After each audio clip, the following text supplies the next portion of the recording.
கூட இந்த பூமிக்குரிய நன்மைகளுக்காக யாரையும் பற்றி இறுக பிடித்து கொண்டு நினைச்சக்கூடாது, வாழவே கூடாது. அப்படி வாழ்ந்தோம் என்று சொன்னால் அது நாம் வாதைக்குள்ளே இருக்கிறோம் என்பதற்கு அடையாளம். ஒரு ஆளை நம்பிக்கிட்டே வாழ்ந்துட்டு இருந்தா நம்ம ஆசீர்வாதமாக இருக்குமா, ஆசீர்வாத குறைவில் இருக்கிறோமாங்க?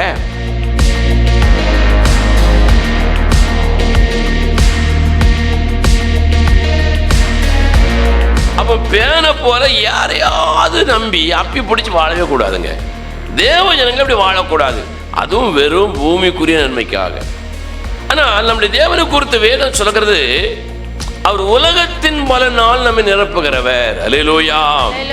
உலகத்தின் ஆசீர்வாதங்களினாலே நிரப்புகிறவர். உலகத்தின் ஆசீர்வாதம் என்று சொன்னால் வெறும் பூமிக்குரிய நன்மை மாத்திரம் இல்லை. உலகத்தின் ஆசீர்வாதம் என்று சொன்னால் வானமும் பூமியும் தருகிற ஆசீர்வாதங்கள் நிறைந்ததுன்னு வேதம் சொல்லுது. இந்த பூமிக்குரிய நன்மை மாத்திரம் ஒரு மனிதனுக்கு போதாது, வானத்தில் இருந்து நன்மைகள் வரணும்.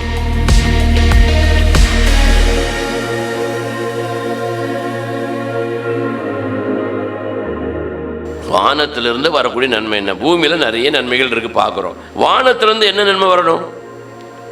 வானத்தினுடைய நன்மை என்பது மழையும் சூரியன் தருகிற வெப்பமும் இன்னும் பல நன்மைகள் இருந்தாலும் முக்கியமானது என்னது? பனி. இப்படி ஏகப்பட்ட நன்மைகள் வானத்திலிருந்து கீழே செய்யணும், வரணும். வந்தாதான் மழை பெஞ்சாதான் தண்ணி வரும், தண்ணி வந்தாதான் நிலத்துல விதைய போட முடியும், நிலத்துல விதை முளைக்கும். அப்பதான் கூவா கூவா என்ன செய்யலாம், சாப்பிட முடியும். ஒரு அழிவு சொல்லுங்க பார்க்கலாம்.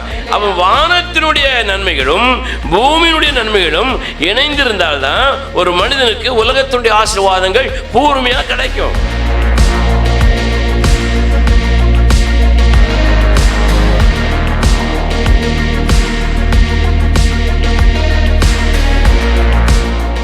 தேவன் பூமிக்குரிய நன்மைகளை மாத்திரம் கொடுக்கிறவர் அல்ல, வானத்தினுடைய நன்மையும் இணைத்தே கொடுக்கிறவர். சொல்லுங்க பார்க்கலாம். அவன் தேவன் உலகத்தின் பலனால் தேவ ஜனங்களை நிரப்புகிறவர். ஆனால் அநேக தேவ ஜனங்கள் வெறும் பூமிக்குரிய காரியங்களுக்காக யாரையாக இந்த பேனை போல என்ன செஞ்சிருக்காங்க, அப்பி பிடித்துக் கொண்டிருக்கிறார்கள், பற்றி பிடித்துக் கொண்டிருக்கிறார்கள். அப்படி நீங்கள் பற்றி பிடித்துக் கொண்டிருந்தால் நீங்க ஆசீர்வாதத்தில் இருக்கிறீங்க, வாதைகள் இருக்கிறீங்க, வாதைகள் இருக்கிறீர்கள். அப்ப இந்த மாதிரி நிலைமைகள் நம்ம வாழ்க்கையில் என்ன செய்யணும், மாறணும்.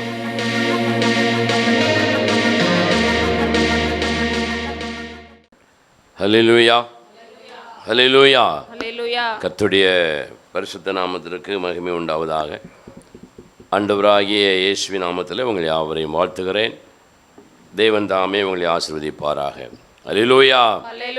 கடந்த சில வாரங்களாக 430 வருடங்களாக அடிமைகளாக இருந்த தேவ ஜனங்களை தேவன் விடுவித்து தம்மை ஆராதிக்கும்படியாக விருப்பப்பட்டார். அல்லேலூயா. அப்படி தன்னை தேவ ஜனங்கள் ஆராதிக்கும்படி விருப்பப்பட்ட தேவன் அவர்களை விடுதலை செய்ய விரும்பினார். அப்பொழுது அந்த ஜனங்கள் பார்வோன் என்கிற ராஜாவினுடைய ஆளுகைக்கு உள்ளே 430 வருடங்கள் அடிமையாக வாழ்ந்தார்கள் என்று வேதம் சொல்லுகிறது. ஆனாலும் தேவன் தம்முடைய விருப்பத்தை நிறைவேற்றும்படியாக, தம்முடைய ஜனங்களை விடுதலையாக்கும்படியாக, தம்மை ஆராதிப்பதற்காக தம்முடைய ஜனங்கள் வெளியே வர வேண்டும் என்பதற்காக மோசே என்கிற ஒரு தேவ மனிதனை அழைத்து அவர் அபிஷேகம் பண்ணி தேவ ஜனங்களை விடுவிக்கும்படி பார்வோன் இடத்துல அனுப்பினார். பார்வோன் அந்த ஜனங்களை தேவனை ஆராதிப்பதற்கு என்ன செய்யலை, விடவில்லை என்று வேதம் சொல்லுகிறது. அதாவது தேவ ஜனங்கள் தேவனை ஆராதிப்பதற்கு அவன் தடை செய்தான் அப்படின்னு வேதம் சொல்லுது. ஒரு தேவ பிள்ளை தேவனை ஆராதிப்பதற்கு ஒருவேளை தடை உள்ளவர்களாக இருந்தால் அநேக நன்மைகளை அவர்கள் இழந்து போவார்கள் என்று வேதத்தில் வாசிக்க முடியும். தேவனை ஆராதித்த தானியேல் சிங்கக்கபியில் இருந்து வெளியே வந்தான் என்று வேதம் சொல்லுகிறது. தேவனை ஆராதித்த ஷாத்ராக், மேஷாக், ஆபத்நேகோ என்பவர்கள் தீச்சூளையில் இருந்து வெளியே வந்தார்கள் என்று வேதம் சொல்லுகிறது. தேவனை ஆராதித்த பவுலும் சீலாவும் சிறைச்சாலையினுடைய கட்டுகளிலிருந்து வெளியே வந்தார்கள் என்று வேதம் சொல்லுகிறது. அல்லேலூயா. தேவனை ஆராதிப்பதினாலே பவுலும் சீலாவும் சிறைச்சாலையினுடைய கட்டுகளிலிருந்து வெளியே வந்தார்கள். அவன் தேவனை ஆராதிப்பது என்பது தேவன் விரும்புகிற ஒரு காரியம் மட்டுமல்ல, தேவ ஜனங்கள் விடுதலை ஆவதற்கான முக்கியமான ஒரு காரியமும் கூட. வேத புஸ்தகத்தில் அப்படித்தான் தேவன் தம்முடைய ஜனங்களை விடுவித்து தன்னை ஆராதிக்க வேண்டும் என்று விரும்பினார். பார்வோன் ராஜா அதற்கு என்ன செய்தான்? தடை செய்தான், தடைகளை ஏற்படுத்தினான். அதே போல் நம்முடைய வாழ்க்கையில் தேவனை ஆராதிப்பதற்கு நாமே தடையாக இருக்கக்கூடாது, நாம் பிறரையும் தடை செய்யக்கூடாது. விளங்கும்படி சொல்ல போனால் நாம் பிறருக்கு இடரலாக ஒரு நாளும் நம்முடைய வாழ்க்கை என்ன செய்யக்கூடாது? அமைத்து கொள்ளக்கூடாது என்று வேதம் சொல்லுகிறது. அப்போது பார்வோன் ராஜா தேவ ஜனங்கள் தேவனை ஆராதிப்பதற்கு தடை செய்ததினால நிறைய வாதைகளை தேவன் உள்ளே அனுப்பினார் என்று வேதம் சொல்லுகிறது. தேவனை ஆராதிக்கலன்னா என்ன வரும்? வாதைகள் வரும், சாபங்கள் வரும், வேதனைகள் வரும், வலி வரும். ஆகவே தேவன் அவைகளை ஒன்றொன்றாக அனுப்பினார். அப்படி அவர் அனுப்பின வாதைகளிலே ஒரு சிலவற்றை நாம் வேதத்தோடு ஒப்பிட்டு ஆவிக்குரிய காரியங்களோடு சம்பந்தப்படுத்தி தியானித்து கொண்டிருக்கிறோம். தேவன் முதலாவதாக நைல் நதியிலே வாதையை அனுப்பினார் என்று வேதம் சொல்லுகிறது. அந்த நைல் நதியை தேவன் என்ன செய்தார்? சத்தம் சொல்லுங்க பார்க்கலாம். அடித்தார். தேவன் நைல் நதியை அடித்ததுனால அந்த நதி எப்படி மாறிட்டு? இரத்தமாக மாறிவிட்டது. நைல் நதி இரத்தமாக மாறினதுனால அந்த நதியில் உள்ள மீன்கள் எல்லாம் என்ன செய்தது? செத்து நாற்றம் எடுக்க ஆரம்பித்தது. ஆகவே பல நாட்கள் அந்த தேசத்து ஜனங்கள் நாற்றத்தை சகிக்க முடியாதவர்களாக வாழ்ந்தார்கள் என்று வேதம் சொல்லுகிறது. பிரியமான தேவனுடைய பிள்ளைகளே, தேவன் நைல் நதியை அடித்ததுனால மீன்கள் செத்து நாறினதுனால அந்த நதி பக்கத்தில் யாரும் என்ன செய்ய முடியாது? போக முடியாது. ஏன் தேவன் நைல் நதியை அடித்தார்? அந்த பார்வோன் தேசத்து ஜனங்கள் நைல் நதியை தங்களுக்கு செழிப்பை தருகிற ஒரு தெய்வத்தினுடைய அனுக்கிரகமாக நம்பினார்கள். செழிப்பை தருகிற ஒரு தெய்வமாக நைல் நதியை அவர்கள் வணங்கினார்கள். ஆகவே அடி எங்கே விழுந்தது? நதியில் விழுந்தது. நதியில் ஏன் விழுந்தது? செழிப்பு அங்கே இருந்ததுனால, செழிப்பை நம்மளதுனால அங்கே விழுந்தது. அங்கே தேவன் அடித்ததுனால அந்த நதி நாற்றம் எடுக்க ஆரம்பித்தது என்று வேதம் சொல்லுகிறது. இரண்டாவதாக சொன்ன தேவன் தவளை என்கிற வாதையை அனுப்பினார். என்ன வாதை? தவளை என்கிற வாதையை குறித்து ஆவிக்குரிய காரியங்களோடு சம்பந்தப்படுத்தி பார்க்கும் பொழுது, தவளை நிலத்திலும் நீரிலும் வாழக்கூடிய ஒரு பிராணி, தண்ணீரிலும் தரையிலும் வாழக்கூடிய ஒரு பிராணி. இதை போல நிறைய தேவஜனங்கள் இரு மனமுள்ளவர்களாக வாழும் பொழுது தவளையை போன்ற ஆவியினாலே அவர்கள் ஆட்கொள்ளப்பட்டிருக்கிறார்கள். தவளை என்கிற அந்த வாதியினுடைய ஆவி தேவஜனங்களை பிடித்திருக்கிறது என்று வேதம் சொல்லுகிறது. எப்போ தவளையினுடைய ஆவி, சாத்தானுடைய ஆவி தேவஜனங்களை பிடித்தது? இந்த வாதை எப்பொழுது தேவனுடைய ஜனங்களை தொட்டதுன்னு பார்த்தீங்கன்னா, தேவஜனங்கள் இரு மனமுள்ளவர்களாக வாழ்ந்ததுனால இந்த வாதை அவர்களுக்குள்ளே வந்தது. ஒரு அல்லேலூயா சொல்லுங்க பார்க்கலாம். மூன்றாவதாக நாம் தொடர்ச்சியாக தியானம் பண்ணி கொண்டிருக்கிறோம். என்ன வாதை? பேன்கள். தேவன் தேவ ஜனங்களை பார்வோன் ஆராதிக்க விடாததினால பேன்கள் என்கிற வாதையை செய்தாராம்? அனுப்பினார். இந்த பேன்கள் என்கிற வாதையை அந்த பார்வோன் தேசத்து ஜனங்கள் வழிபட்டு வந்தார்கள். பேன்களை தெய்வமாக வழிபட்டார்கள். ஏன் தெய்வமாக வழிபட்டார்கள்? பேன்கள் இந்த உலகத்தினுடைய நன்மைகளை தருவதாக நினைத்தார்கள். அவர்கள் உலகத்தின் நன்மை என்று நினைத்தது பூமிக்குரிய காரியங்களை என்று எண்ணினார்கள்.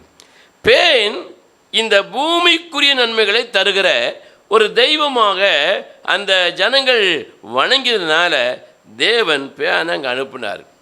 இது வரைக்கும் பேன் தானே உனக்கு இந்த பூமிக்குரிய நன்மைகள் எல்லாம் தந்தது, இந்த பேனையும் கொஞ்சம் பாரு அப்படின்னு சொல்லி தேசம் முழுவதும் என்ன வந்துட்டு பேன் வந்துட்டு. அல்லேலூயா. அப்போ பாருங்க, இந்த அந்த தேசம் முழுவதும் பேன் வந்தது. பேன் வந்ததுனால அங்கே யாரும் ஒரு சமாதானமாக குடியிருக்க முடியல. உடனே பார்வோன் தன்னுடைய மந்திரவாதிகளெல்லாம் அழைக்கிறான். மந்திரவாதிகளெல்லாம் அழைத்து இந்த பேன்களை எல்லாம் போகவை அப்படின்னு சொல்லணும். அப்படி தானே சொல்லணும். பேனை ஆண்டவர் அனுப்பிட்டார். அப்போ அந்த வாதையை விரட்டணுமா, வாதையை கூட்டணுமா? விரட்டணும். ஆனால் அந்த மந்திரவாதிகள் என்ன செஞ்சாங்க தெரியுமா? தேவன் பேனுங்கிற வாதியை அனுப்பினது போல பேனுங்கிற வாதியை வரட்டும்னு சொன்னாங்களாம். எவ்வளவு மூளைகட்ட மந்திரவாதிகளாக இருந்திருக்கான்னு பாருங்கள். உன்னால் விரட்ட முடியாட்டாலும் வர வைக்க முடியாமையாவது இருக்கணும்ல. அவன் என்ன நினைக்கிறான்? நீரா நானா? உம்மால தானே பேனை வரும், நீ வர வைக்க முடியுமா? உம்மால தான் பேன் வருமா? நானும் பேனை வரப்பேன்னு சொல்லி அங்கே பேனை வருவதற்கு முயற்சி பண்ணுறான். இருக்கிற பேனிலிருந்தே வெளியே வர முடியல. இவனும் பேனை வர வைக்க முயற்சி பண்ணுறான். ஆனால் என்ன முடியல, பேனு வரல. நல்ல வேலை, கிருபியாக பேன் வரல. ஒரு அலையில சொல்லுங்க பார்க்கலாம். பாருங்க, மந்திரவாதிகள் முயற்சி பண்ணியும் பேன் என்கிற காரியங்களை வர வைக்க முடியல. புத்திகிட்டத்தனமாக செய்தார்கள். வந்திருந்தால் இன்னும் பிரச்சனையாக இருக்கும். அவன் இந்த பேன் என்கிற வாதை எதை குறிக்கிறது அப்படின்னு நான் உங்களுக்கு சொன்னேன். பேன் வந்து ஒரு மனிதனுடைய உடம்புல தலையில் எப்படி இருக்கும்? அப்பி பிடிச்சிருக்கும். எப்படி இருக்குங்க? அப்பி பிடிச்சிருக்கும். அப்பி பிடிச்சிக்கிட்டு அந்த மனிதனுடைய ரத்தத்தை எல்லாம் என்ன செய்யுமா? உறிஞ்சு குடிக்குமா. இதுதான் பேனுடைய ஒரு மோசமான சோபம்.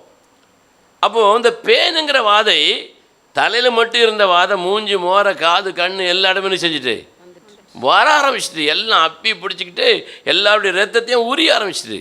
இதை போல் நம்முடைய வாழ்க்கையில் இந்த பேனை போல் யாரையும் என்ன செய்யக்கூடாது? அப்பி பிடிக்கக்கூடாது. யாரையும் நம்ம அப்பி பிடிப்பதற்கு இடம் கொடுக்க கூடாது. பேனை ஏன் அந்த பார்வோன் தேசத்து ஜனங்கள் தெய்வமாக வணங்கினார்கள்? பேன் என்னத்தை கொடுத்ததுதான்? பூமிக்குரிய நன்மைகளை கொடுத்தது. அதனால அந்த பேனை தெய்வமாக பற்றி பிடித்து கொண்டு ஆராதனை செய்தார்கள். இதே போல நாமும் கூட இந்த பூமிக்குரிய நன்மைகளுக்காக யாரையும் பற்றி இறுக பிடித்து கொண்டு நினைச்சக்கூடாது, வாழவே கூடாது. அப்படி வாழ்ந்தோம் என்று சொன்னால் அது நாம் வாதைக்குள்ளே இருக்கிறோம் என்பதற்கு அடையாளம். ஒரு ஆளை நம்பிக்கிட்டே வாழ்ந்துட்டு இருந்தால் நம்ம ஆசீர்வாதமாக இருக்குமா, ஆசீர்வாத குறைவில் இருக்கிறோமாங்க? சத்தமாக சொல்லுங்களேன். அப்போ பேனை போல யாரையாவது நம்பி அப்பி பிடிச்சி வாழவே கூடாதுங்க. தேவ ஜனங்கள் அப்படி வாழக்கூடாது. அதுவும் வெறும் பூமிக்குரிய நன்மைக்காக. ஆனால் நம்முடைய தேவனை குறித்து வேதம் சொல்கிறது, அவர் உலகத்தின் பலனால் நம்மை நிரப்புகிறவர். அல்லேலூயா. உலகத்தின் ஆசீர்வாதங்களினாலே நிரப்புகிறவர். உலகத்தின் ஆசீர்வாதம் என்று சொன்னால் வெறும் பூமிக்குரிய நன்மை மாத்திரம் இல்லை. உலகத்தின் ஆசீர்வாதம் என்று சொன்னால் வானமும் பூமியும் தருகிற ஆசீர்வாதங்கள் நிறைந்ததுன்னு வேதம் சொல்லுது.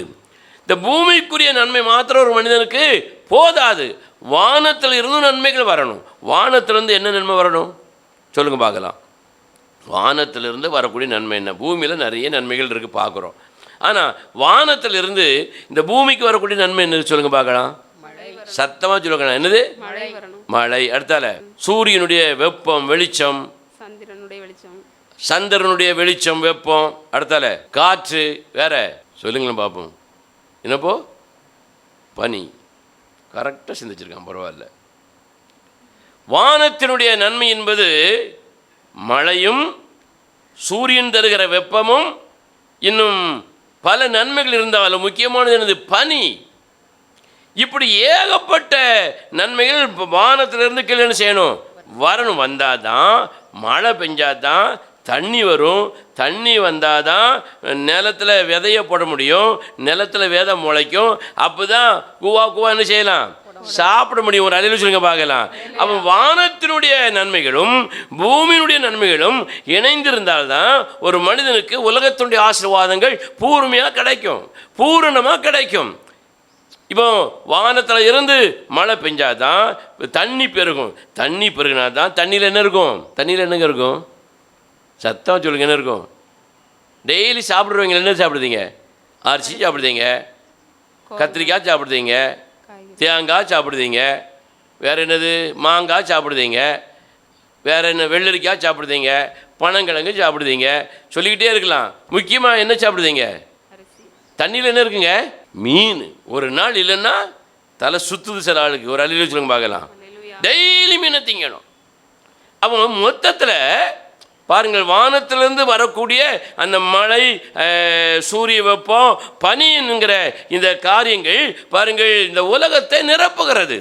தேவன் பூமிக்குரிய நன்மைகளை மாத்திரம் கொடுக்கிறவர் அல்ல, வானத்தினுடைய நன்மையும் இனத்தை கொடுக்கிறவர். ஒரு அல்லேலூயா சொல்லுங்க பார்க்கலாம்.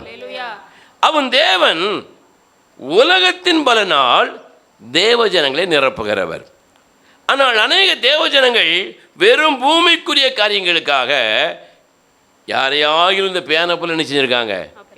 அப்பி பிடித்து கொண்டிருக்கிறார்கள், பற்றி பிடித்து கொண்டிருக்கிறார்கள். அப்படி நீங்கள் பற்றி பிடித்து கொண்டிருந்தால் நீங்கள் ஆசீர்வாதத்தில் இருக்கிறீங்க, வாதைகளில் இருக்கிறீங்களா? வாதைகளில் இருக்கிறீர்கள். அல்லது யாரையாகிலும் நீங்கள் பற்றி பிடிப்பதற்கு பதிலாக உங்களை யாரோ பற்றி பிடிச்சிருக்காங்கன்னு வச்சுக்கிடுவோம். அந்த எங்கே இருக்கு? வாதைகளாகத்தான் இருக்குது. அப்போ இந்த மாதிரி நிலைமைகள் நம்ம வாழ்க்கையில் என்ன செய்யணும்? மாறணும். ஆகவே தான் ஆண்டவர் பியானை அனுப்பி நீ பூமிக்குரிய நன்மையை மாத்திரம் தானே நீ எதிர்பார்த்துட்டு இருந்த, பியான் வருது பார்த்துக்கொண்டு அனுப்புனார். ஆனால் நம்முடைய தேவன் பூமிக்குரியவைகளை மட்டுமல்ல வானத்துக்குரிய நன்மைகளினாலும் நம்ம என்ன செய்கிறவர்? நிரப்புகிறார். ஒரு சில வசனங்களை நீங்கள் வாசிக்க பார்க்கலாம், திருப்பிக் கொள்வோம். ஒரு சில வசனங்களை வாசிப்போம். ஆதியாகமம் 24ஆம் அதிகாரம் 4ஆம் வசனத்தை வாசிங்க. நீ என் தேசத்துக்கும் என் இனத்தாரிடத்திற்கும் போய் என் குமாரனாய ஈசாக்குக்கு பெண் கொள்வேன் என்று வானத்திற்கு தேவனும் பூமிக்கு தேவனுமாய கர்த்தர் பேரில் எனக்கு ஆணையிட்டு கொடுக்கும்படிக்கு. போதும். ஒரு அல்லேலூயா சொல்லுங்க பார்க்கலாம். இங்க வேதம் சொல்கிறது வானத்திற்கும் பூமிக்கும் தேவன் அவர். அல்லேலூயா. நம்முடைய தேவன் பூமிக்குரிய தேவன் மாத்திரமல்ல, வானத்திற்கும் தேவன். இன்னும் சங்கீதக்காரன் எழுதுகிற ஒரு வசனத்தை நீங்க வாசிக்க பார்க்கலாம். சங்கீதத்தின் புஸ்தகம் 115ஆம் சங்கீதம் திருப்பிக் கொள்வோம். 15வது வசனத்தை வாசிங்க. வானத்தையும் பூமியையும் படைத்த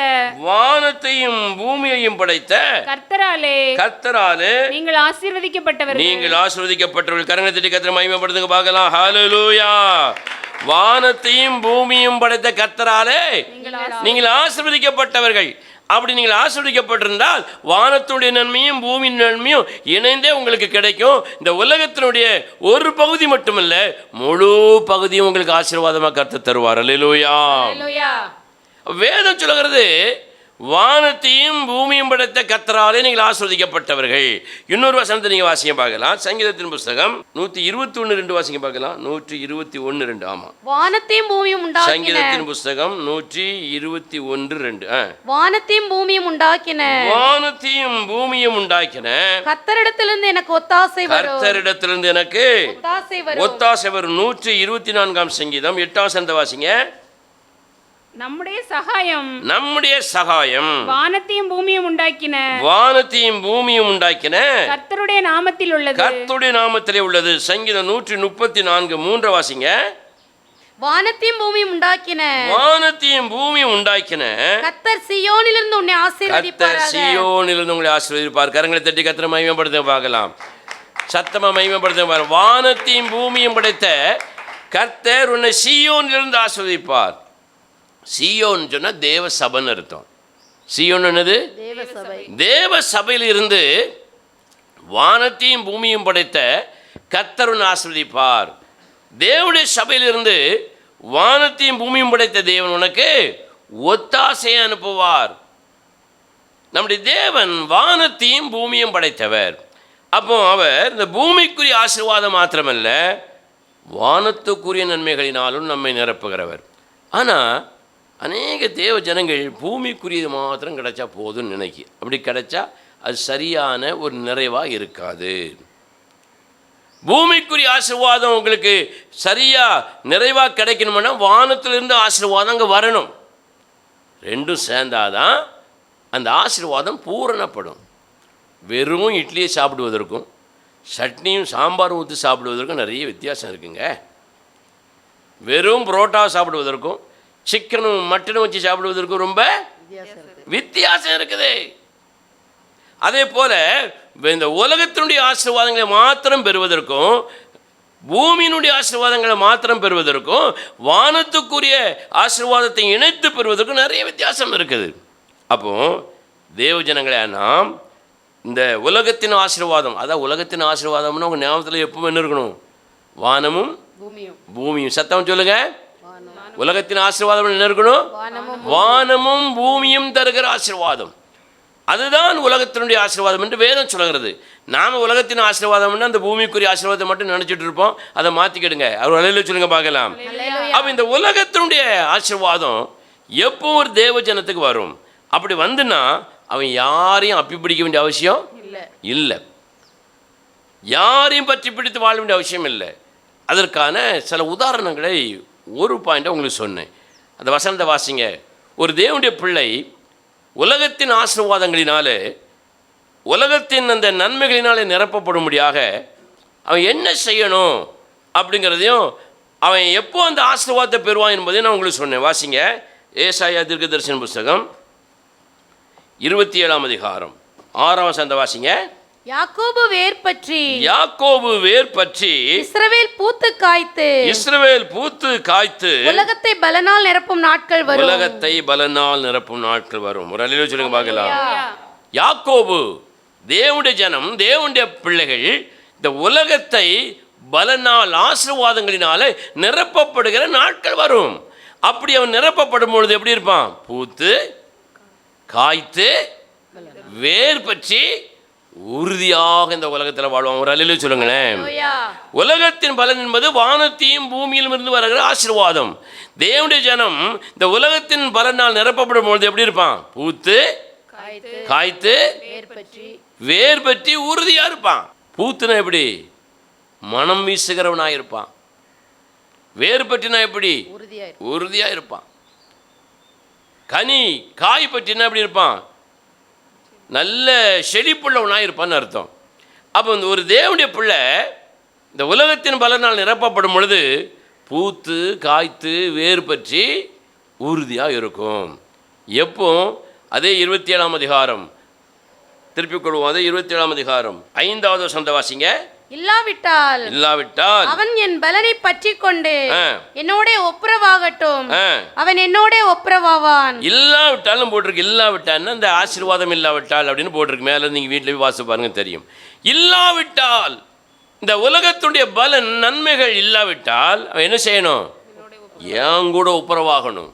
வானத்தையும் பூமியும் படைத்த கர்த்தராகிய என்னிடத்துல ஒப்புரவாகணும். என்னோடு அவன் ஒத்து போகணும், ஏன் கூட இணைஞ்சிருக்கணும்.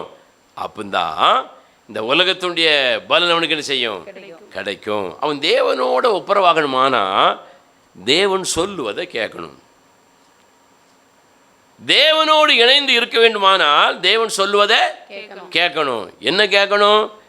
நம்ம யாருக்காயிலும் நம்ம மீது ஒரு குறை இருக்குமானால், நமக்கு விரோதமாக ஒரு குற்றத்தை அவர்கள் சொல்வார்களானால் அவர்களிடத்தில் போய் பேசி சரி பண்ணி அவர்கள் என்ன செய்யணுமா? ஆதாயப்படுத்தி கொள்ள வேண்டும். கரங்களை தட்டி கத்திர மகிமைப்படுத்துங்க பார்க்கலாம். சத்தமாக கையை தட்டுங்களேன். யாராவது என் மேல் குறை வைத்திருப்பார்கள் சொன்னால், யாராவது எனக்கு விரோதமாக ஏதாயிலும் பேசினால் முதல்ல யார் போகணும்?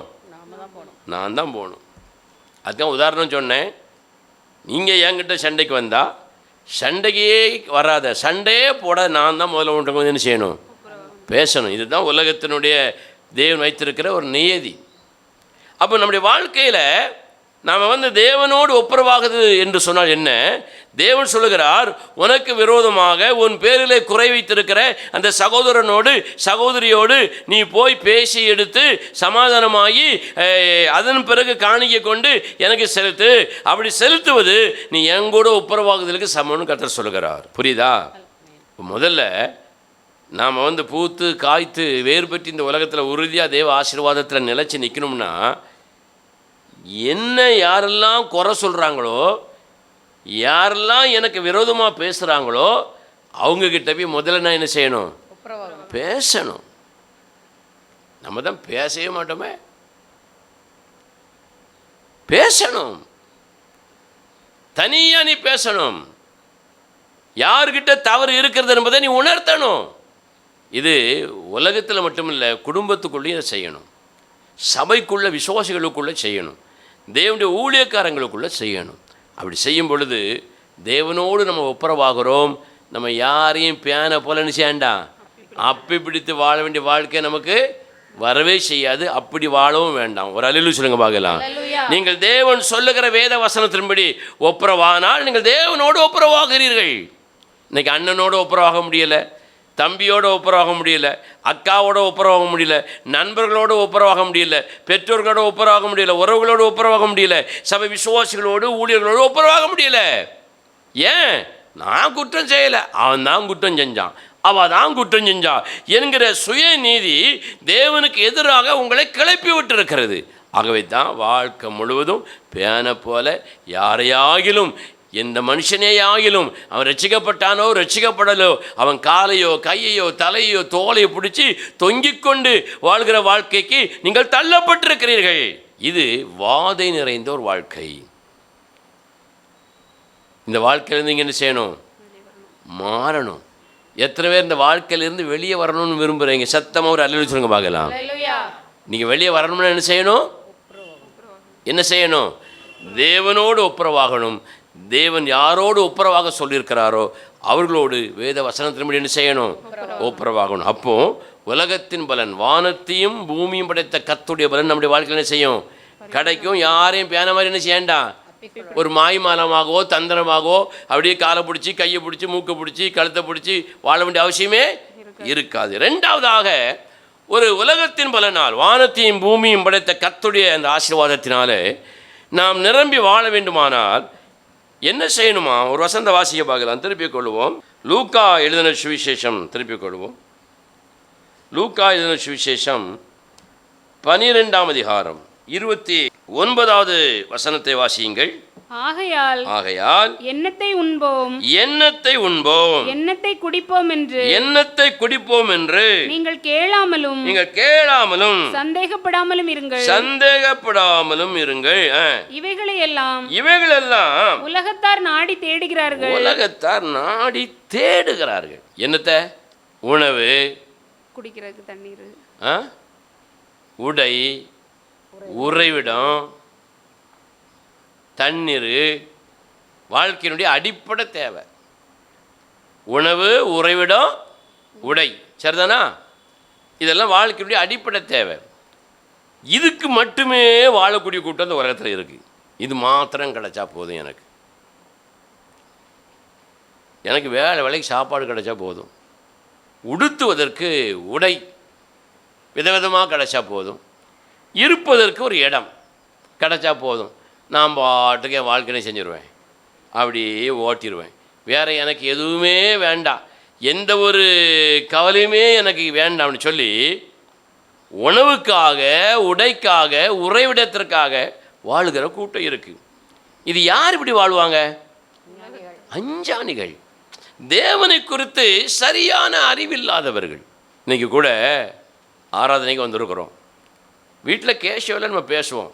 நான் கூட வீட்டை மட்டும் அடிக்கடி பேசுவேன். நாளைக்கு என்னம்மா சமையல் பண்ண போகிற, அப்போ இதை பண்ணலாம் அப்படி யோசிக்கும் போது சரி பண்ணலாம், இதை பண்ணலாம், அதை பண்ணலாம்.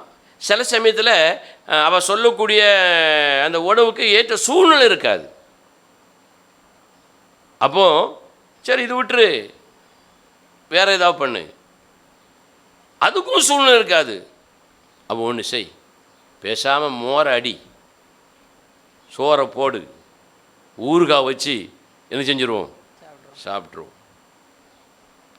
இப்போ இந்த பாருங்கள், இந்த காரியத்திற்கு நாங்கள் அப்படியே முழு குடும்பமாக அப்படி எசைஞ்சிருவோம்.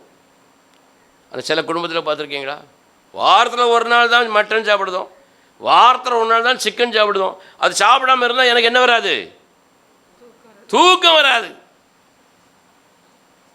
வாரத்தில் ஒரு நாள் மீன் தின்னே ஆகணும், வாரத்தில் ஒரு நாள் கருவாடு தின்னே ஆகணும்.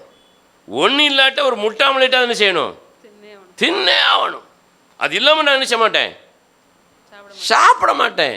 இப்படி இருக்கிறவர்கள் யாருன்னு பார்த்தீங்கன்னா, இது ஒரு வாத மாதிரி, ஒரு பியானு மாதிரி, சாப்பாட்டையே பிடிச்சி தொங்குறது, சாப்பாட்டுக்காக புருஷனை பிடிச்சி தொங்குறது, பொண்டாட்டியை பிடிச்சி தொங்குறது, அப்பா அம்மாவை பிடிச்சி தொங்குறது, எவனையாவது யாரையாவது பிடிச்சி தொங்குறது. ஒரு அல்லேலூயா சொல்லுங்க பார்க்கலாம்.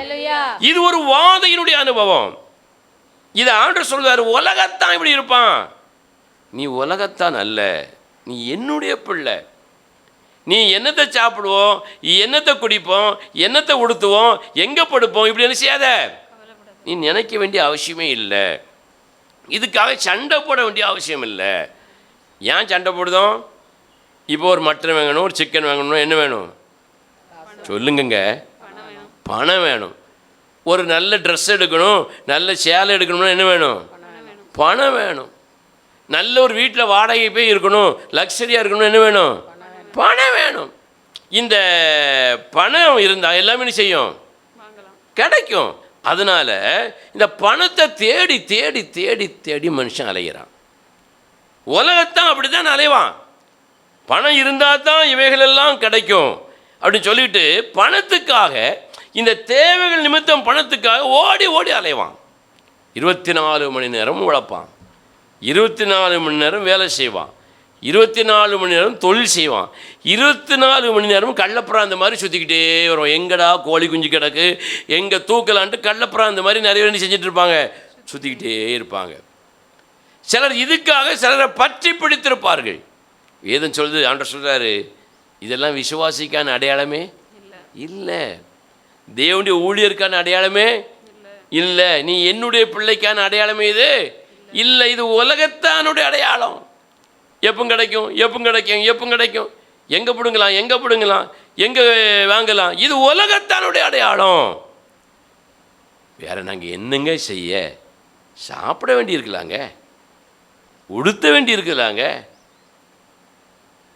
படுத்திருக்க இடம் வேணும்லாங்க, நாங்கள் என்னங்க செய்ய அப்படின்னு ஒரு கேள்வி உங்களுக்கு வரும்.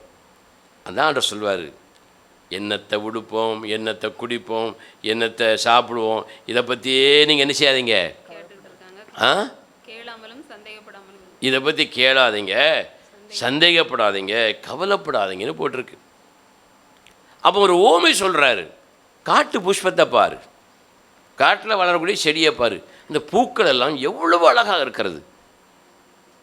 யூடியூப் சேனல்லாம் பார்த்தீங்கன்னா அந்த இயற்கை காரியங்களை அவ்வளவு அழகாக இருக்குது, பூக்கள் அவ்வளோ அழகாக இருக்குது, வித்தியாசமாக இருக்குது, பறவைகள் அவ்வளோ அழகாக இருக்குது. அன்று சொல்கிறார், நம்ம ஊரில் காகம் தானே பிறகு, காகத்தை பார். அவர் வேறு எதையாவது பறவை சொல்லியிருந்தோம்னா அது இருக்கா இல்லையான்னு நம்ம தேடி கடலுக்கு தான் போகணும், காட்டுக்கு போகணும். அன்று சொல்கிறார், காகத்தை பார், காட்டில் வளரக்கூடிய செடியை பார், அது எப்படி வளருது, எப்படி பூக்கு, இவ்வளோ அழகாக இருக்குது. இதுக்கு யார் உடுத்துறா, ஒரு கலர் கலராக இதுக்கு உடுத்துறது யார் சொல்லுங்க பார்ப்போம், யார்? தேவன். இந்த காக்காவுக்கு சாப்பாடு கொடுக்குறது யார்? தேவன். இப்படி காக்காவுக்கும் பறவைக்கும் இந்த செடிகளுக்கும் இந்த பூக்களுக்கும் எல்லா காரியங்களையும் செய்கிற தேவன் ஒன்றும் செய்ய மாட்டாரா? உனக்கு செய்வாரா, செய்ய மாட்டாரா?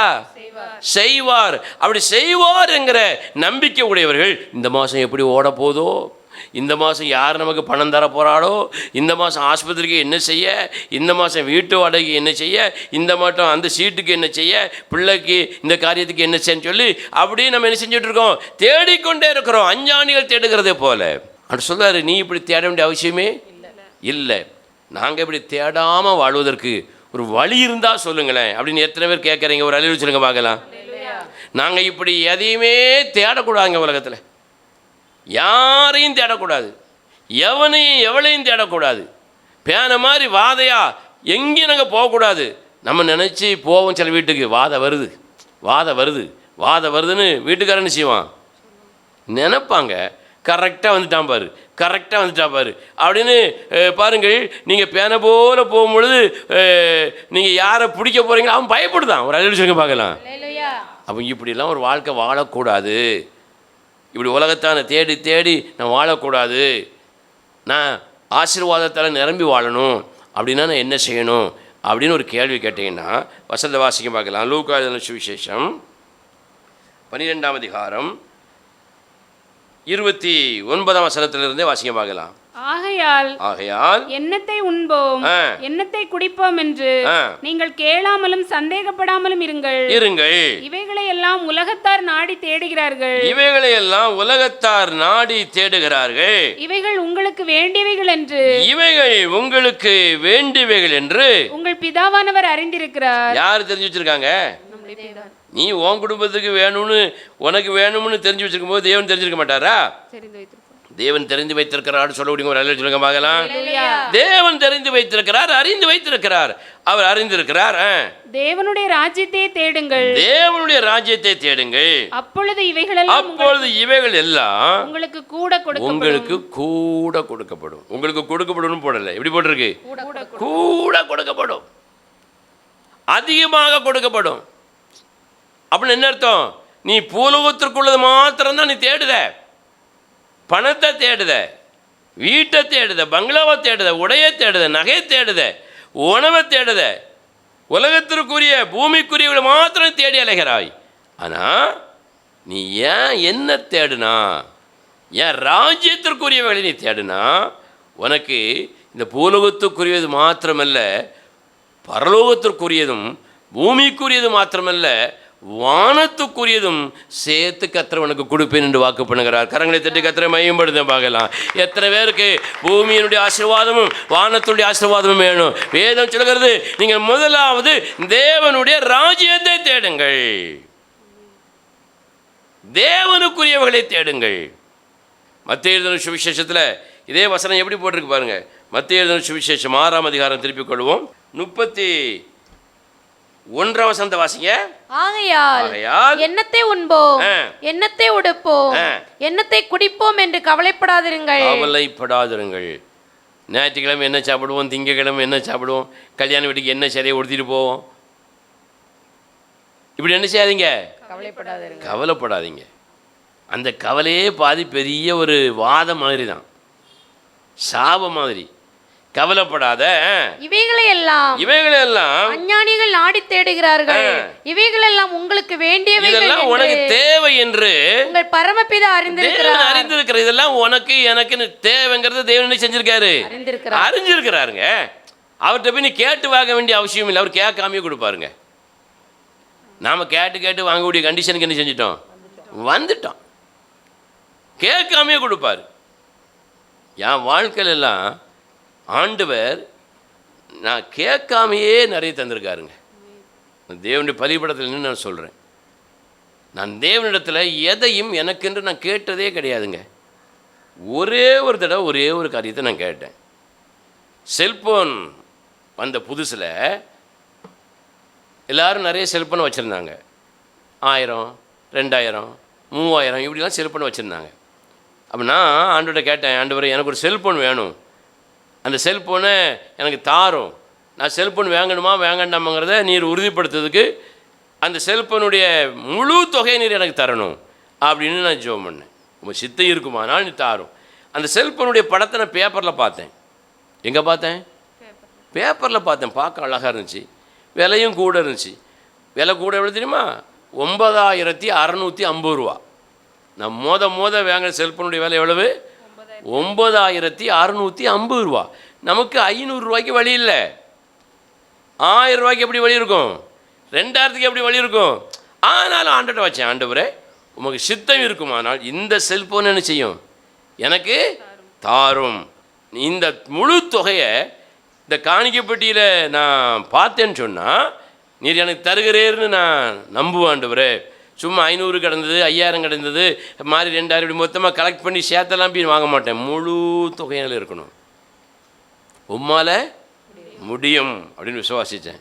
அது ஒன்று தாங்க நான் ஆண்டவர்கிட்ட நான் கேட்டு ஒரு 2-3 நாள் ஆகலைங்க. ஒரு ஆள் வந்து 10,000 ரூபா காணிக்கப்பட்டு போகுது. பல வருஷத்துக்கு முன்னாடி உள்ளதை சொல்லுகிறேன். அதே ஃபோனை வாங்கினேன். ஏன் நான் சொல்கிறேன் தெரியுமா? எது எது நமக்கு தேவை என்பதை தேவன் அறிந்திருக்கிறார். இதுக்காக பியானோ போல அடுத்தவனை அப்பி பிடிக்க வேண்டிய அவசியம் இல்லை. நீ முழு ஆசீர்வாதத்தையும் பெற வேண்டுமானால் வேதம் சொல்கிறது முதல்ல நீ தேவனுடைய ராஜ்யத்தை தேடு. வாசிக்க பார்க்கலாம். அது மத்திய எழுதின சுவிசேஷம் 6ஆம் அதிகாரம் வாசிக்க பார்க்கலாம். 32ஆம் வசனமும் 33ஆம் வசனமும். இவைகளெல்லாம் அஞ்ஞானிகள் நாடி தேடுகிறார்கள். இவைகளெல்லாம் அஞ்ஞானிகள் கடவுளை அறியாதவர்கள் நாடி தேடுகிறார்கள். இவைகளெல்லாம் உங்களுக்கு வேண்டியவைகள் என்று உங்கள் பரமபிதா அறிந்திருக்கிறார். உங்கள் பரமபிதா அறிந்திருக்கிறார். முதலாவது தேவனுடைய ராஜ்யத்தை. முதலாவது அதை வட்டம் போட்டு வச்சிடுங்க. என்னது? முதலாவது. அங்க போட்டிருக்கு தேவனுடைய ராஜ்யத்தை தேடுங்கள். இங்க போட்டிருக்கு முதலாவது. ஃபர்ஸ்ட், முதல்ல நீ எதை தேடணும்? தேவனுடைய ராஜ்யத்தையும் அவருடைய நீதியையும் தேடுங்கள். அப்பொழுது இவைகள் எல்லாம் உங்களுக்கு கூட கொடுக்கப்படும். இது பூமிக்குரிய நன்மைகள். நீ முதலாவது தேவனை தேடினால் வானத்தினுடைய நன்மைகளும் உனக்கு சேர்த்து செய்யப்படும், கொடுக்கப்படும். எத்தனை நம்புறீங்க? கரங்களை தட்டி கத்திர மையப்படுங்க பார்க்கலாம். ஸ்தோத்திரம். முதலாவதுனா என்னங்க? தேவனை தேடுகிற காரியத்தில் உற்சாகமாக இருக்கணும். வாஞ்சியோடு முதல்ல வரணும். ஜெபமா முதல்ல வரணும். ஜெபமா வீட்டில் முதல்ல நீங்கள் எழுமணும். தேவனுடைய வார்த்தையை கேட்கணுங்கிற வாஞ்சையில் பைபிள் எடுத்து முதல்ல வாசிக்கணும். சபையில் வாசிக்கணும். ஆராதனையில் ஆண்டவர் உற்சாகமா முதல்ல நீங்கள் உங்கள் சத்தத்தை உயர்த்தி தேவனை மகிமைப்படுத்தணும். தேவனுடைய காரியங்களில் நீங்கள் முந்திக் கொள்ள வேண்டும். முதலாவது வரணுங்க. தூங்கிட்டேன், மறந்துட்டு, இல்லை எனக்கு ஒரு வேலை, அங்கே போயிட்டேன் இங்கே போயிட்டேன் அப்படின்னு சொன்னால் நீங்கள் தேவனுடைய ராஜ்யத்தையும் தேவனையும் தேவனுடைய நீதியையும் முதல்ல என்ன செய்யலை? தேடலை. ஒருவேளை நீங்கள் 2வது இடத்திற்கு தேடலாம். சிலர் 10வது இடத்துல வச்சுருப்பாங்க, சிலர் 25வது இடத்துல வச்சுருப்பாங்க. அது உங்களுக்கு விளங்கும்படி சொல்கிறேனே. இப்போ வந்து ஞாயிற்றுக்கிழமை இருக்குது. ஞாயிற்றுக்கிழமை தேவனை ஆராதிக்க வேண்டிய ஒரு நாள். இந்த நாளில் பாருங்கள், நமக்கு ஒரு வேலை வருது, நமக்கு ஒரு தொழில் வருது, அல்ல நமக்கு ஒரு ஃபங்க்ஷன் வீடு வருது. இப்படி வரும்பொழுது நம்ம என்ன செய்வோம்? ஃபங்க்ஷன் வீட்டுக்கு தான் முக்கியத்துவம் கொடுப்போம், தொழிலுக்கு முக்கியத்துவம் கொடுப்போம், வேலைக்கு முக்கியத்துவம் கொடுப்போம். வேதம் சொல்கிறது, நீ இவைகளை புறம்பே தள்ளிவிட்டு எனக்கு நீ முதலிடம் கொடுத்தால். சிலரை பார்த்துருக்கிறேன், தொழில் திங்களவன் பார்த்துக்கிடலாம், வேலையை திங்களவன் பார்த்துக்கிடலாம், கல்யாணம் விட்டு 100 நாள் பேய்கிடலாம் என்று சொல்லி அவைகளை பின்னால் தள்ளிட்டு தேவனை முதலாவது இடத்துல வச்சுருப்பாங்க. அப்படி முதலாவது இடத்துல நீங்கள் வச்சுருந்தீங்கன்னா தொழிலை விட, வேலையை விட, உறவுகளை விட, ஊர் சுற்றுவதை விட, உலகத்தில் உள்ள எல்லா காரியங்களும் விட தேவனுக்கு முதலிடம். தேவனுடைய ராஜ்யத்தையும், தேவனை தேடினா தான் தேவனுடைய ராஜ்யத்தை தேட முடியும், தேவனுடைய நீதியை தேட முடியும். அதில் முதல் ஆளாக முதல் இடத்தை பிடிக்கிற ஒரு தேவஜனமாக நீங்கள் இருந்தீங்கன்னா வேதம் சொல்லுது, ஆண்டவர் உணவையும் உடையையும் உறைவிடத்தை மாத்திரமல்ல வானத்தின் பலகணிகளை திறந்து உனக்கு நீ நிரப்பப்படும்படியான ஆசீர்வாதங்களை தருவார். கரங்களை தட்டி கத்திர மகிமைப்படுத்துங்க பார்க்கலாம். எத்தனை பேருக்கு அந்த ஆசீர்வாதம் வேணும்? இன்னைக்கு தீர்மானம் பண்ணுங்க, நான் முதலாவதாக தேவனுடைய ராஜ்யத்தை தேடுவேன், முதலாவதாக தேவனை தேடுவேன், முதலாவதாக தேவனுடைய நீதியை நான் தேடுவேன். அப்படி தேடினா யாரையும் வாதையை போல பற்றி பிடிக்க வேண்டிய அந்த சாபம் நம்முடைய வாழ்க்கையில் இருக்கவே செய்யாது. யோசித்து பாருங்களேன். ஆண்டவருடைய நீதியையும் ராஜ்யத்தையும் தேவனுடைய ஊழியத்தையும் தேவனுடைய திருச்சபையினுடைய தேவனை ஆராதிப்பதையும் முதல்ல நீங்கள் முக்கியத்துவம் பண்ணியிருக்கீங்களா? முதலிடம் கொடுக்குறீங்களாங்க? உங்கள் குடும்பம் கொடுக்குறதோ இல்லை நீங்கள் முதலிடம் கொடுக்குறீங்களா? உங்கள் குடும்பம் முதலிடம் கொடுக்குறதா? யோசிங்க. அப்படிங்க கொடுத்தா ஆண்டவரே சொல்லுகிறார், உணவும் உடையும் உறைவிடமும் மட்டுமல்ல, இவைகளுடன் உனக்கு தேவையான என்னெல்லாம் உண்டோ அத்தனை பூமிக்குரிய நன்மைகள், அத்தனை வானத்துக்குரிய நன்மைகளை தேவன் உங்களுக்கு தருவார். ஹல்லேலூயா. அப்போ முதல்ல நம்ம தேவனோட உப்புரவாகனா வானத்தையும் பூமியும் படைத்த தேவனுடைய கரத்திலிருந்து 2 நன்மைகளை பெற்றுக்கொள்கிறோம். இரண்டாவது, தேவனுடைய ராஜ்யத்தை முதலாவது தேடினால், தேவனுக்குரிய காரியங்களிலே முதலாவது ஓடி வந்தால், வாழ்க்கையில் தேவன் எல்லாவற்றையும், வானத்தின் நன்மையையும் பூமியின் நன்மையும் நமக்கு தருவார் என்று வேதம் சொல்லுகிறது. தேடுகிறோமா? அதான் ஃபாஸ்டிங்கிற ஒரு பாட்டு படித்தோம். படிக்கலாமா? ஆரம்பி பார்க்கலாம். அன்பை பருகிட ஓடோடி வந்துள்ளே, அன்பை பருகிட ஓடோடி வந்துள்ளே, உம்மாக மாறிட உலகை சத்தமாய் மறக்கிறேன்.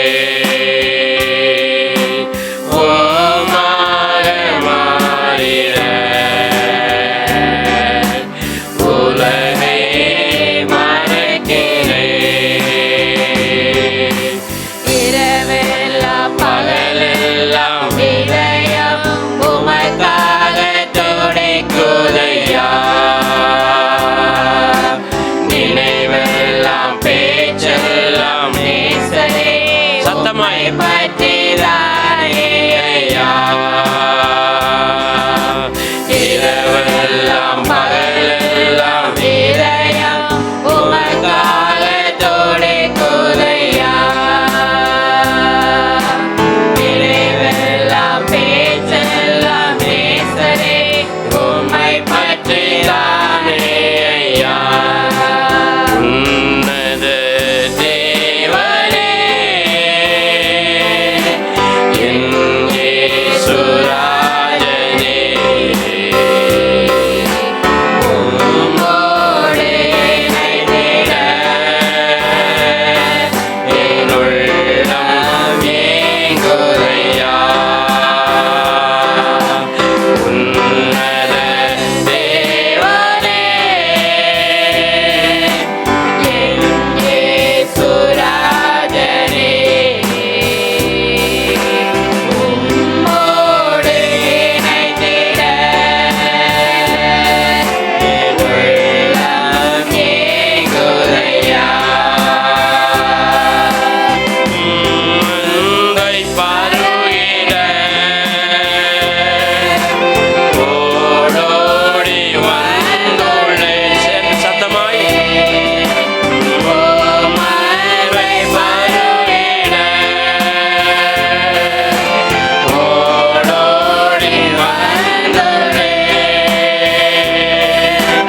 உம்மாக மாறிட உலகை மறக்கின்றேன். உம்மாக மாறிட உலகை மறக்கின்றேன். இரவெல்லாம் பகலெல்லாம் இதயம் உமக்காக துடிக்குதையா, நினைவெல்லாம் பேச்செல்லாம் நேசரே உம்மை பற்றிதானே ஐயா. இரவெல்லாம் பகலெல்லாம் இதயம் உமக்காக துடிக்குதையா, நினைவெல்லாம் பேச்செல்லாம் நேசரே உம்மை பற்றிதானே ஐயா. உன்னத தேவனே என் இயேசு ராஜனே, உம்மோடு இணைந்திட என் உள்ளம் ஏங்குதையா. வேதம் சொல்லுகிறது, அப்படி அன்பை பருகிட ஓடி ஓடி தேவனுடைய ராஜ்யத்தை என்ன செய்யணுமா? தேடணுங்க. தேவனை தேடணும். முதல்ல தேவனை தேடினா தான் தேவனுடைய திருச்சபையை தேட முடியும். தேவனுடைய திருச்சபையை தேடினா தான் தேவனுடைய நீதி அங்கே பிரசங்கிக்கப்படுகிறதை கேள்விப்பட்டு வாழ முடியும். அதுக்கப்புறம் தான் தேவனுடைய ராஜ்யத்திற்கு போக முடியும். தேவனுடைய ராஜ்யம் தேவனுடைய ராஜ்யம் தேவனுடைய ராஜ்யம்னு ஒரு ஆள் போய்விடாது. ஒரு வரமுறை இருக்குது, ஒரு ப்ராசஸ் இருக்கிறது. தேவனை தேடுங்கள். முதலாவது தேவனுடைய திருச்சபையை தேடுங்கள், தேவனுடைய நீதியை தேடுங்கள், தேவனுடைய ராஜ்யத்தை தேடுங்கள். இந்த வரிசையை உங்கள் வாழ்க்கையில் நீங்கள் நடைமுறைப்படுத்தினால், ஆண்டவராகிய இயேசு சொன்னது போல, அஞ்சாணிகளைப் போல நீங்கள் தேடாதிருங்கள். அந்த உலகத்தாளை போல நீ தேடாத சகோதரியே சகோதரனே. நீ ஏன் ராஜ்யத்தை தேடு, என்னுடைய நீதியை தேடு, நீ என்னுடைய திருச்சபையை தேடு, என்ன தேடு. அப்படி நீ தேடும் பொழுது இவைகள் எல்லாம் உனக்கு எப்படி இருக்கும்? கூட கொடுக்கப்படும். கரங்கள் தட்டி கத்திர மகிமைப்படுத்துங்க பார்க்கலாம். அப்போ இரண்டாவதாக உலகத்தினுடைய நன்மை, வானமும் பூமியும் தருகிற நன்மை, நம்முடைய குடும்பத்தை, வாழ்க்கையை, தொழிலை, வேலையை நிரப்ப வேண்டுமானால் தேவனையும் தேவனுடைய திருச்சபையையும் தேவனுடைய நீதியையும் தேவனுடைய ராஜ்யத்தையும் தேடணும். எதை விட? நான் பார்க்கிற வேலையை விட, நான் பார்க்கிற தொழிலை விட, நான் போகிற உல்லாசங்களை விட, உறவுகளை விட தேவனுக்கு முக்கியத்துவம் கொடுக்கணும். நீங்கள் முக்கியத்துவம் கொடுக்குறீங்களா இல்லையாங்கிறது மனுஷனுக்கு தெரியாது. யாருக்கு தெரியும்? தேவனுக்கு தெரியும். தேவனை ஏமாற்ற முடியாது. ஒரு வேளை இந்த விஷயத்தில் நீங்கள் அநேகர் தேவனை தேடுகிறது போல, அவர் அன்பை ருசிப்பதற்கு ஓடி வருவது போல நீங்கள் காட்டிக்கொண்டாலும், இன்னும் நீங்கள் பேன போல் ஆப்பிக்கொண்டிருக்கிற இந்த வாழ்க்கையில் ஒருவேளை இருப்பீர்கள் என்று சொன்னால், உங்களுடைய தேவனை தேடுகிற அந்த காரியங்கள் ஒருவேளை போலியாக கூட இருக்கலாம், அறகுறையாக இருக்கலாம், ஒருவேளை மாய்மாலமாக கூட இருக்கலாம். ஆகவே உலகத்தானாக அல்ல, உன்னதமான தேவ பிள்ளையாக உங்களை ஒப்புக்கொடுங்கள். வேதம் சொல்லுங்கிறது, அவரை நோக்கி நாம் கூப்பிடும் பொழுது, தேடும் பொழுது, நீ அப்பத்தை கேட்டால் உனக்கு கல் என்ன செய்ய மாட்டார்? தரமாட்டார். நீ மீனை கேட்டால் உனக்கு பாம்பை தரமாட்டார். அப்போ வேதம் சொல்லுது, நாம் அப்பத்தை கேட்கும் பொழுது கல்லை தருகிற தேவன் அல்ல. அல்லேலூயா. நம்ம மீன் கேட்டால் பாம்பை தருகிற தேவன் அல்ல. இப்படிப்பட்ட தேவனை நாம் ஆராதிக்கிறோம், அவர் தேடுகிறோம். உண்மையாக தேடும் பொழுது மெய்யாகவே தேவன் வானத்தின் பூமி நன்மைகளினால் நிமன் செய்வார், நிரப்புவார். மூன்றாவதாக உலகத்தினுடைய நன்மைகளை நாம் பெற்றுக்கொள்ள வேண்டுமானால் நம்ம என்ன செய்யணுமா? வாசிக்க பார்க்கலாம். பவுல் ரோமருக்கு எழுதிய நிருபம் 4ஆம் அதிகாரம் 13வது வசனத்தை வாசிங்க. அன்றியும் உலகத்தை சுதந்தரிப்பான் என்கிற வாக்குத்தத்தம் ஆபிரகாமுக்காவது அவன் சந்ததிக்காவது நியாயப்பிரமாணத்தினால் கிடையாமல் விசுவாசத்தினால் வருகிற நீதியினால் கிடைத்தது. அல்லேலூயா. ஆபிரகாமுக்கு நீ இந்த உலகம் முழுவதும் சுதந்தரிப்பா என்கிற வாக்குத்தத்தத்தை தேவன் கொடுத்தார். பெரிய சந்ததி உனக்கு உண்டாகும். ஆனால் அவனுக்கு ஒரு குழந்தை கூட இல்லை. இப்போ ஆண்டவர் சொல்கிறாரு, நீ இந்த உலகம் முழுவதும் உனக்கு சந்ததி என்ன செய்யும்? உண்டாகும் அப்படின்னு சொல்கிறாரு. இப்போ உலகம் முழுவதும் தேவன் ஆபிரகாமுக்கு சந்ததியை உண்டாக்குவேன் என்று சொன்னது எந்த அடிப்படையில்? நியாயப்பிரமாணத்தின் அடிப்படையில் மட்டுமில்லை. எந்த அடிப்படையில்? சத்தமா சொல்லுங்க. விசுவாசத்தினுடைய அடிப்படையில். தேவனை எந்த அளவிற்கு நம்புகிறீர்களோ அந்த நம்பிக்கையின் அடிப்படையில். அப்போ மூன்றாவதாக உலகத்தின் ஆசீர்வாதங்களாகிய வானமும் பூமியும் தருகிற நன்மைகளை நம்ம பெறணும்னா நம்ம எப்படி இருக்கணும்? ஆபிரகாமை போல விசுவாசம் உள்ளவனா இருக்கணும். விசுவாசம் எங்க இருக்கு? வாயில் இருக்கு, உதட்டில் இருக்குது, நாக்கில் இருக்குது, வெறும் வார்த்தையில் இருக்குது. நான் கர்த்தரை முழுமையாக விசுவாசிக்கிறேன் என்று சொல்லக்கூடியவர்கள் சத்தமாய் ஒரு அல்லேலூயா சொல்லுங்க பார்க்கலாம். ஸ்தோத்திரம். விசுவாசத்தோடு உட்கார்ந்துருக்கிற நீங்கள் உண்மையிலே விசுவாசத்தோடு தான் இருக்கீங்கன்னா அதை எப்படி கண்டுபிடிக்கிறது? அல்லேலூயா போடுற வச்சு கண்டுபிடிச்சா போதுமா? சர்ச்சுக்கு வரதை வச்சு இதை கண்டுபிடிச்சா போதுமா? நீங்கள் சத்தமாக பதில் சொல்லுங்க. நாங்கள் அதை வச்சு கண்டுபிடிச்சா போதுமா? அப்போ எதை வச்சுக்கே கண்டுபிடிக்கிறது? மேலே ஒரு வசனம் இருக்கு பாருங்கள், ரோமர் 4ஆம் அதிகாரம் 12ஆம் வசனத்தை வாசிங்க. விருத்த சேதனத்தை பெற்றவர்களாய் மாத்திரமல்ல, நம்முடைய தகப்பனாய ஆபிரகாம் விருத்த சேதனம் இல்லாத காலத்தில் அடைந்த விசுவாசமாகிய அடிச்சுவடுகளில் நடக்கிறவர்களாய் இருக்கிறவர்களுக்கு தகப்பனாக இருக்கும்படிக்கு அந்த அடையாளத்தை பெற்றான், உலகத்தையும் சுதந்திரத்துக் கொண்டான். கரங்களை தட்டி கர்த்தரை மகிமைப்படுத்துங்க பார்க்கலாம். அப்போ விசுவாசம் உள்ளவர்கள் ஆபிரகாம் எப்படி தேவனுடைய வார்த்தையின்படி நடந்தானோ அந்த அடிச்சோட்டில் என்ன செய்யணுமா? நம்ம நடக்கணும். ஆபிரகாம் எந்த அடிச்சோட்டில் நடந்தான்? விசுவாசம் என்கிற அடிச்சுவடு. விசுவாசம் என்கிற அடிச்சுவட்டில் நடந்தான் என்பதற்கு பெரிய உதாரணம் என்னது? நீண்ட நாட்கள் என்ன இல்லை? குழந்தை இல்லை. நீண்ட நாட்கள் பிள்ளை இல்லை. ஆனால் 100 வருஷம் என்ன செஞ்சான்? காத்து கிடந்தான். பொறுமையோடு காத்து கிடந்தான். அதுக்கப்புறம் தான் அவனுக்கு பிள்ளை என்ன செஞ்சது? பிறந்தது. அப்போது தேவனிடத்திலிருந்து நன்மையை பெறுவதற்கு நம்ம எப்படி இருக்கணும்? பொறுமையோடு சத்தம் வச்சுருங்க பார்க்கலாம். பொறுமையோடு, இன்னும் சத்தம் வச்சுருங்க பார்க்கலாம். நீங்கள் பொறுமையோடு காத்திருக்கீங்களா இல்லையாங்க? இது வரைக்கும் வழி இருக்கோ இல்லையோ பொறுமையோடு தானங்க காத்திருக்கணும். பொறுமையோடு விசுவாசத்தோடு காத்திருக்கணும். ஒரு அழிவு சொல்லுங்க பார்க்கலாம். இப்போ சத்தம் சொல்லுங்க பார்க்கலாம். பொறுமையோடு விசுவாசத்தோடு காத்திருக்கணும். மறுபடியும் சொல்லுங்க பார்க்கலாம். பொறுமையோடு விசுவாசத்தோடு காத்திருக்கணும்.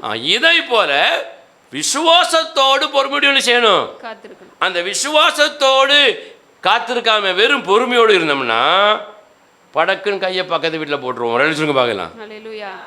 இங்கே துட்டு இல்லைன்னு சொன்னோன்னா களவாங்க ஆரம்பிச்சிருவோம். இங்கே நமக்கு நன்மை வரலன்னு சொன்ன நம்ம பிச்சை எடுக்க ஆரம்பிச்சிருவோம். புரியுதா உங்களுக்கு? நம்ம தேவைகள் ஐயோ சந்திக்கப்படாமல் இருக்குது அப்படின்னு சொன்னோடனே டபக்குன்னு வேறு எங்கேயாவது பியானோ மாதிரி பறந்து போய் செய்வோம், அப்பி பிடிச்சிக்கிடுவோம். அன்றைக்கு கூட ஒரு சகோதரி சொன்னால் பியானெலாம் பறக்க பண்ணு. நான் இது வரைக்கும் பார்த்ததில்லை. ஆனால் விசுவாசிகள் பியானோ மாதிரி என்ன செய்யுது? பறக்கு. அப்போ பொறுமையோடு காத்திருக்கிறவன் பியானோ போல தானே செய்வான்? அப்பி பிடிச்சிக்கிட்டே இருப்பான். பொறுமையோடும் தேவன் மேலே வைத்திருக்கிற விசுவாசத்தோடும் ஒருத்தன் காத்திருந்தால் இந்த உலகத்தினுடைய ஆசீர்வாதங்களினாலே அவன் நிரப்பப்படுவான். கரங்களை தட்டி கர்த்தரை மகிமைப்படுத்துங்க பார்க்கலாம். அப்போ ஆபிரகாம் பொறுமையோடு மாத்திரமல்ல விசுவாசத்தோடு என்ன செஞ்சான்? காத்திருந்தான். இடையில பொறுமை இழந்துட்டான், விசுவாசத்தை இழந்துட்டான். அதனால பெரிய பிரச்சனை உண்டாக்கிட்டான். ஒரு அழிவு சொல்லுங்க பார்க்கலாம். ஆமாம், ஸ்தோத்திரம். பெரிய பிரச்சனையை ஆபிரகாம் உண்டாக்கிட்டான். அதுபோல் நம்ம வெறுமையாக காத்திருந்து விசுவாசம் இல்லாமல் காத்திருந்தா நம்மளால் என்ன தான் வரும்? பிரச்சனை தான் வரும். உலகத்தினுடைய ஆசீர்வாதம் நமக்கு கிடைக்காது. அப்போ நாம் வானத்தையும் பூமியும் உண்டாக்கிற தேவனிடத்திலிருந்து, வானத்திலிருந்தும் பூமியிலிருந்து வருகிற நன்மைகளினாலே பலனாலே நம்ம நிரப்பப்பட வேண்டுமானால் முதல்ல எப்படி இருக்கணும்? தேவனோடு ஒப்புரவாக வேண்டும். இரண்டாவது எப்படி இருக்கணும்? முதலாவதாக தேவனையும் தேவனுடைய திருச்சபையையும் தேவனுடைய ராஜ்யத்தையும் தேவனுடைய நீதியையும் தேடணும். ஒரு அழிவு சொல்லுங்க பார்க்கலாம். மூன்றாவதாக ஆபிரகாமை போல பொறுமையோடு விசுவாசத்தோடு அவன் எப்படி நடந்தானோ அந்த அடிச்சோட்டில் நம்ம என்ன செய்யணுமா? நடக்கணும். அந்த அடிச்சோடை பற்றி பேசுவதற்கு நமக்கு இப்போ டைம் இல்லை. அதனால் வீட்டில் போய் வாசித்து பாருங்கள். ஆகவே தேவன் வானத்தையும் பூமியும் உண்டாக்கினவர். வானத்தையும் பூமியும் படைத்த கர்த்தராலே நீங்கள் ஆசீர்வதிக்கப்பட்டவர்கள். வானத்தையும் பூமியும் படைத்த கர்த்தரிடத்திலிருந்து உங்களுக்கு ஒத்தாசை வரும். வானத்திலிருந்து தேவன் உங்களை ஆசீர்வதிப்பார் என்று வேதம் சொல்கிறது. ஆகவே நாம் இந்த பியானை போல வாதையாகவோ பியானை போல சில வாதைகள் நம்மை அப்பி பிடித்து கொண்டோ இருப்பதற்கு நம்முடைய வாழ்க்கை அர்ப்பணித்திருந்தோம். அன்றைக்கி என்ன செஞ்சிடணும்? மாற்றிடணும். இது எப்போ மாறும்? ஆண்டவர்கிட்ட ஓடி வரும் பொழுது.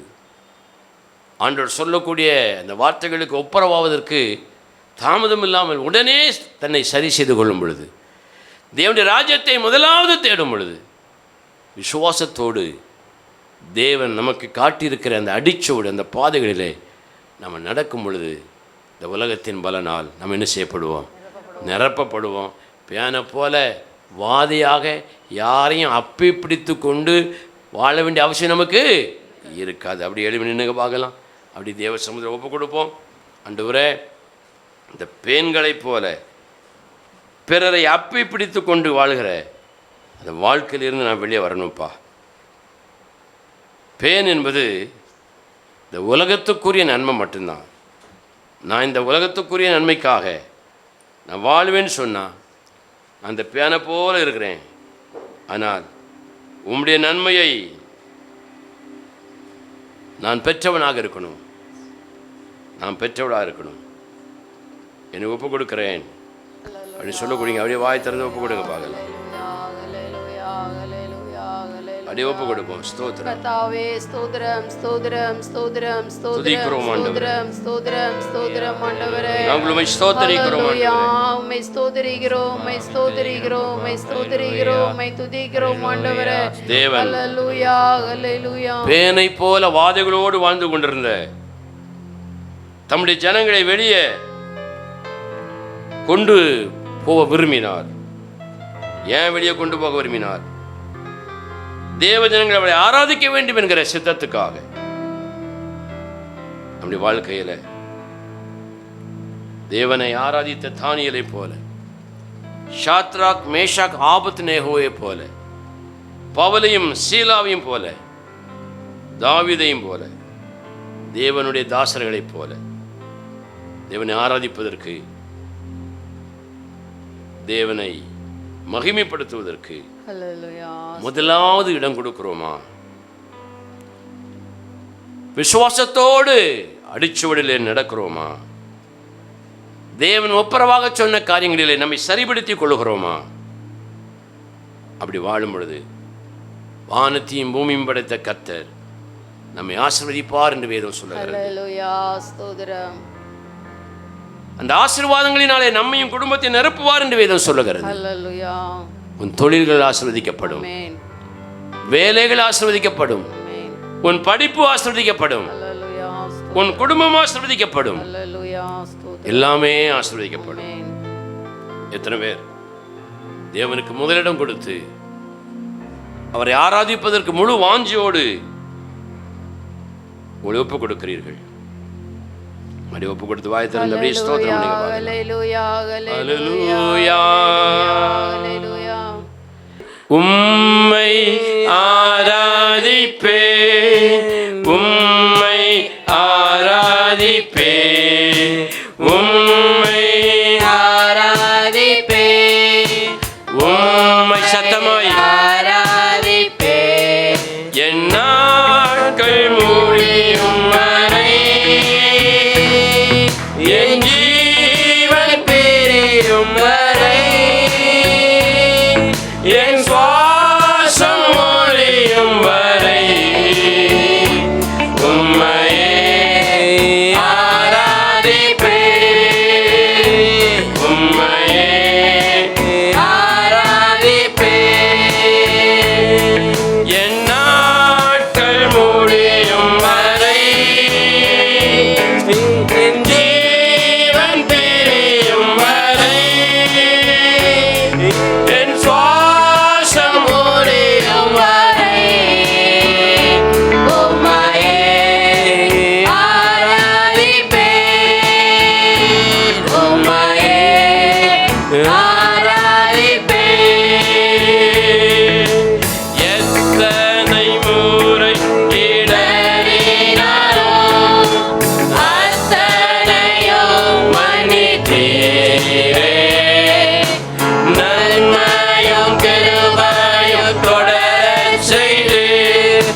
என் நாட்கள் முடியும் வரை என் ஜீவன் பெரியும் வரை என் சுவாசம் முடியும் வரை உம்மையே ஆராதிப்பேன், உம்மையே ஆராதிப்பேன், உம்மையே ஆராதிப்பேன், உம்மையே ஆராதிப்பேன், உம்மையே ஆராதிப்பேன், உம்மையே ஆராதிப்பேன். அப்படியே கரங்களை தட்டி கர்த்தரை மகிமைப்படுத்த பார்க்கலாம்.